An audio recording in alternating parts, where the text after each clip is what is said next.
ನಮಸ್ಕಾರ ಪಾಕಶಾಸ್ತ್ರ ಚಾನಲ್ಗೆ ಸ್ವಾಗತ. ಪಾಕಶಾಸ್ತ್ರ ಚಾನಲ್ ವೀಕ್ಷಕರಿಗೆಲ್ಲರಿಗೂ ಶ್ರೀರಾಮನವಮಿಯ ಶುಭಾಶಯಗಳು.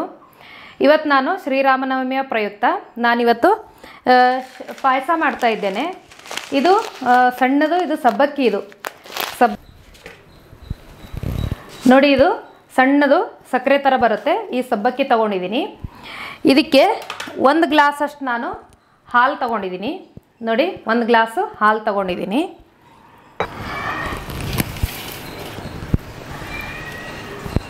ನೋಡಿ, ಈ ಬೌಲಲ್ಲಿ 1 ಬೌಲು ನಾವು ಸಬ್ಬಕ್ಕಿ ತೊಗೊಂಡ್ರೆ 3/4 ಬೌಲಷ್ಟು ನಾನು ಸಕ್ಕರೆ ತೊಗೊಂಡಿದ್ದೀನಿ. ಮತ್ತು ಸ್ವಲ್ಪ ನಾನು ದ್ರಾಕ್ಷಿ ತೊಗೊಂಡಿದ್ದೀನಿ. ಮತ್ತು ಸ್ವಲ್ಪ ಗೋಡಂಬಿ ತೊಗೊಂಡಿದ್ದೀನಿ. 2 ಟೇಬಲ್ ಸ್ಪೂನಷ್ಟು ತುಪ್ಪ ತೊಗೊಂಡಿದ್ದೀನಿ.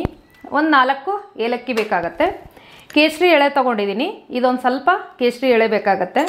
ನೋಡಿ, ಸಾಬುದಾನಿ ಪಾಯಸ ಮಾಡೋದಕ್ಕೆ ಇಷ್ಟು ಸಾಮಗ್ರಿಗಳನ್ನು ತೊಗೊಂಡಿದ್ದೀನಿ. ಬನ್ನಿ ಯಾವ ಥರ ಮಾಡೋದು ಅಂತ ನೋಡ್ಕೊಳ್ಳೋಣ. ಈಗ ಮೊದಲಿಗೆ ನಾನು 1 ಬೌಲಷ್ಟು, ನೋಡಿ, ಇದು ಸಣ್ಣದು ಸಾಬುದಾನಿ ತೊಗೊಂಡಿದ್ದೀನಿ.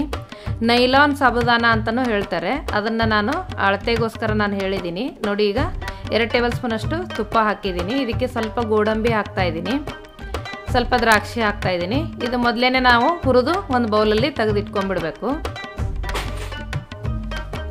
ನೋಡಿ, ಈಗ ನಾನು ಈ ಸಾಬುದಾನಿನ ನಾನು ತೊಳ್ಕೊಂಡು ಬಂದಿದ್ದೀನಿ. ತೊಳೆದು ಇದೇ ತುಪ್ಪದ ಪಾತ್ರೆಗೆ ಹಾಕಿ 1-2 ನಿಮಿಷ ನಾನು ಇದನ್ನು ಅದ್ರ ಜೊತೆಗೆ ಫ್ರೈ ಮಾಡ್ತಾಯಿದ್ದೀನಿ. ಫ್ರೈ ಮಾಡಿ ಇದಕ್ಕೆ ಕುದಿಯೋದಕ್ಕೆ ಬೇಕಾಗುವಷ್ಟು ನೀರು ಹಾಕಬೇಕು. ನಾನು ಒಂದು ಬೌಲಷ್ಟು ಸಬ್ಬಕ್ಕಿ ತೊಗೊಂಡ್ರೆ 2.5 ಬೌಲಷ್ಟು ನೀರು ಹಾಕಿದ್ದೀನಿ. ನೀರು ಹಾಕಿ ನೋಡಿ ಕುದಿಸಿದ್ದೀನಿ. ಪೂರ್ತಿಯಾಗಿ ಇದು ಕುದ್ದಿದೆ. ಈಗ ಕೇಸರಿ ಎಳೆನ ಹಾಕ್ತಾಯಿದ್ದೀನಿ. ಈಗ ಬೇಯುವಾಗೆ ಹಾಕಿದ್ರೆ ಸ್ವಲ್ಪ ಕಲರ್ ಬಿಟ್ಕೊಳ್ಳುತ್ತೆ. 1 ಬೌಲು ಸಬ್ಬಕ್ಕಿಗೆ ಇದು 3/4 ಬೌಲಷ್ಟು ಸಕ್ಕರೆನ ಹಾಕಿದ್ದೀನಿ. ನೋಡಿ, ಸಕ್ಕರೆ ಪೂರ್ತಿಯಾಗಿ ಕರಗಿದೆ. ಈಗ ನಾನು ಹಾಲು ಹಾಕ್ತಾಯಿದ್ದೀನಿ. ಹಾಲು ಹಾಕಿದ್ಮೇಲೆ 5 ನಿಮಿಷ ಇದನ್ನು ಕುದಿಸ್ಕೋಬೇಕಾಗತ್ತೆ. ನೋಡಿ, 5 ನಿಮಿಷ ಕುದ್ದಾದಮೇಲೆ ನಾನು ಹುರಿದಿಟ್ಟಿರೋ ದ್ರಾಕ್ಷಿ, ಗೋಡಂಬಿ ಮತ್ತು ಏಲಕ್ಕಿ ಪುಡಿನ ಹಾಕ್ತಾಯಿದ್ದೀನಿ. ನೋಡಿ, ಎಷ್ಟು ಈಸಿಯಾಗಿ ಮಾಡ್ಕೋಬೋದು. ತುಂಬ ಬೇಗ ಕೂಡ ರೆಡಿ ಆಗುತ್ತೆ. ನೀವು ಕೂಡ ನಿಮ್ಮ ಮನೇಲಿ ಟ್ರೈ ಮಾಡಿ. ಈ ವಿಡಿಯೋ ನಿಮಗೆ ಇಷ್ಟವಾದರೆ ಲೈಕ್ ಮಾಡಿ, ಶೇರ್ ಮಾಡಿ, ಸಬ್ಸ್ಕ್ರೈಬ್ ಮಾಡಿ, ಹಾಗೆ ಪಕ್ಕದಲ್ಲಿರೋ ಬೆಲ್ ಐಕನ್ ಪ್ರೆಸ್ ಮಾಡಿ.